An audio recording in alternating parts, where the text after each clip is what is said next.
बोलिए हल छठी माता की जय। आप सभी का मेरे चैनल में हार्दिक स्वागत है। आज की वीडियो में मैं आपको बताऊंगी हल छठी का महत्व, हल छठ पूजा का विधि, व्रत में क्या खाएं क्या ना खाएं और अंत में व्रत कथा। तो चलिए शुरू करते हैं। हिंदी पंचांग के अनुसार भाद्रपद माह के कृष्ण पक्ष की षष्ठी तिथि को हल छठी या बलराम जयंती मनाई जाती है। हल छठी के अवसर पर भगवान श्री कृष्ण के बड़े भ्राता बलराम जी की विधि पूर्वक पूजा की जाती है। बलराम जी का जन्मोत्सव श्री कृष्ण जन्माष्टमी से 2 दिन पूर्व होता है। चलिए अब हल छठी का महत्व बताते हैं। पौराणिक मान्यताओं के अनुसार बलराम जयंती, हल छठ या हल छठी का व्रत संतान की लंबी आयु और सुखमय जीवन के लिए रखा जाता है। यह निर्जला व्रत महिलाएं रखती हैं। हल छठी के दिन व्रत रखते हुए बलराम जी और हल की पूजा की जाती है। गदा के साथ ही हल भी बलराम जी के अस्त्रों में शामिल है। हल पूजा के कारण ही इसे हल छठी या हल छठ कहा जाता है।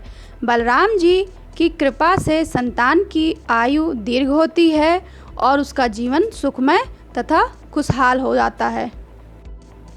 हल छठी व्रत की पूजा की विधि। भगवान कृष्ण के बड़े भाई बलराम का अस्त्र हल होने की वजह से महिलाएं हल का पूजन करती हैं। महिलाएं तालाब बनाकर उसके चारों ओर छरबेड़ी, पलास और कांसी लगाकर पूजन करती हैं। लाई, महुआ, चना, गेहूँ कुचिया में रखकर प्रसाद के रूप में अर्पित किया जाता है। हर छठ में बिना हल लगे अन्न और भैंस के दूध का उपयोग किया जाता है। इसके सेवन से ही व्रत का पारण किया जाता है। भाद्र मास के कृष्ण पक्ष षष्ठी को हर छठ व्रत मनाया जाता है। इस व्रत को हल छठी, हल छठ, हर छठ व्रत, चंदन छठ, तिन छठी, तिन्नी छठ, लहली छठ, कमर छठ या खमर छठ भी कहा जाता है। इस दिन हल छठी माता की पूजा की जाती है। यह व्रत बलराम जी के जन्म के उपलक्ष्य में भी मनाया जाता है। इस व्रत में हल से जुते हुए अनाज व सब्जियों का सेवन नहीं किया जाता है। इस व्रत में गाय का दूध व दही इस्तेमाल नहीं लाया जाता है। इस दिन महिलाएं भैंस का दूध, घी व दही इस्तेमाल करती हैं। इस व्रत में महुआ के दातून से दांत साफ किया जाता है। शाम के समय पूजा के लिए मालिन हर छठ बनाकर लाती है। हर छठ में छठ बेरी, कांस, कूस और पलास तीनों की एक एक डालियां एक साथ बांधी जाती हैं। ज़मीन को लीप कर वहाँ पर चौक बनाया जाता है। उसके बाद हर छठ को वहीं पर लगा देते हैं। सबसे पहले कच्चे जनेऊ का सूत हर छठ को पहनाते हैं। अब हम आपको बताएंगे इस व्रत में क्या खाएं क्या ना खाएं। सबसे पहले बताएंगे क्या ना खाएं। इस दिन खेत में उगे हुए या हल जोतकर उगाए गए अनाज और सब्जियों का सेवन नहीं करना चाहिए, क्योंकि हल बलराम जी का प्रमुख शस्त्र है। इसके अलावा बलराम जयंती के दिन गाय का दूध और इससे बनी वस्तु का सेवन करने भी मनाही है। अब हम आपको बताएंगे इसमें क्या खाएं।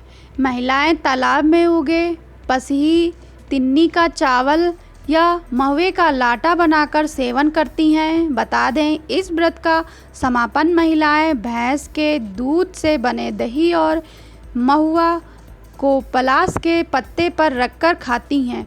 तो वहीं हल छठ के दिन निर्जला व्रत रखने के बाद शाम को पसही के चावल या महुआ का लाटा बनाकर पारण करने की भी मान्यता है।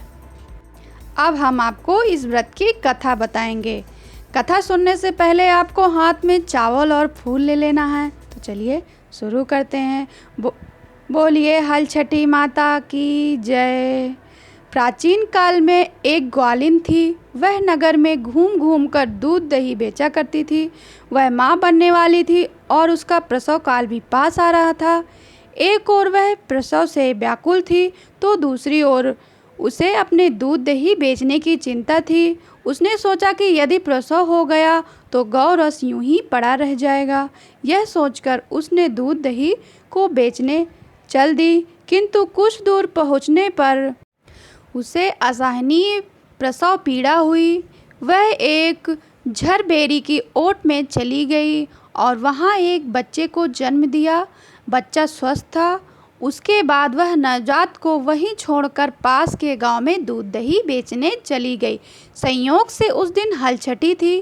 गाय भैंस के मिश्रित दूध को केवल भैंस का दूध बताकर उसने सीधे साधे गांव वालों में बेच दिया। उधर जिस झरबेरी के नीचे उसने बच्चे को छोड़ा था, उसके पास से ही एक किसान खेत में हल जोत रहा था। अचानक हल का फल नवजात बालक को लग गया और वह मर गया। कुछ देर बाद ग्वालिन वापस आ गई तो बच्चे की ऐसी दशा देखकर उसे समझते देर नहीं लगी कि यह सब उसके पाप की सज़ा है। वह सोचने लगी कि आज हलछटी है और उसने झूठ बोलकर गाय का दूध ना बेचा होता और गांव की स्त्रियों का धर्म भ्रष्ट ना किया होता तो उसके बच्चे की यह दशा ना होती। दरअसल हलछटी व्रत में गाय के दूध की चीज़ें मना होती हैं, अतः मुझे लौटकर सब बातें गांव वालों को बताकर प्रायश्चित करना चाहिए। अब वह दोबारा गली गली घूमकर रो रो कर अपनी गलती की माफ़ी मांगने लगी। तब स्त्रियों ने उस पर रहम खाकर उसे क्षमा कर दिया और आशीर्वाद दिया। इसके बाद सभी स्त्रियां उसके साथ उसके पुत्र को देखने खेत में पहुंची तो वह हैरान रह गईं कि वहां उसका पुत्र जीवित अवस्था में पड़ा है। तभी उसने स्वार्थ के लिए झूठ बोलने को ब्रह्म हत्या के समान समझा और कभी झूठ ना बोलने का प्रण कर लिया। हलछठ व्रत कथा समाप्त। बोलिए हलछठी माता की जय। इसी प्रकार की व्रत कथाओं को सुनने के लिए और अगर घर में अच्छा खाना बनाना चाहते हैं तो इसकी नई नई रेसिपी जानने के लिए मेरे चैनल को अभी सब्सक्राइब करें। धन्यवाद।